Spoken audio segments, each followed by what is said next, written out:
Next up, we have another kind of semi-classic album. It's the album The Lonesome Crowded West by Modest Mouse, released in 1997, recommended by Daft Doggo in the comments.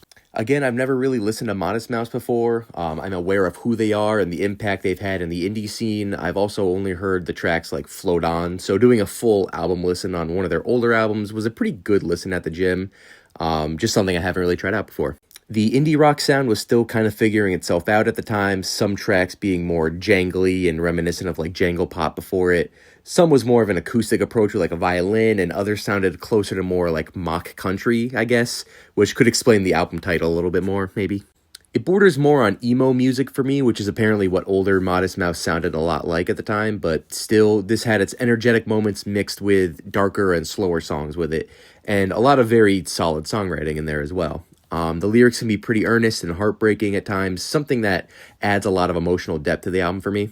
Some tracks can feel pretty aimless, which could be an intended feeling, maybe, especially on the tracks Out of Gas and Long Distance Drunk, but it did impact me at the gym. Maybe listening to indie at the gym is probably my first mistake, but who knows. So while I'm not head over heels for this album, it was the beginning of a lot of underground indie musicians around the turn of the century that everybody loves. Something that I'm just starting to dip my toes into as well, so definitely want to come back to this after more listens, but it had many enjoyable moments on it, and I can see why it's a cult classic and why it influenced so many other musicians and albums, so I'm going to give this like a high 7 out of 10. Probably not listen to it at the gym again, but decent album.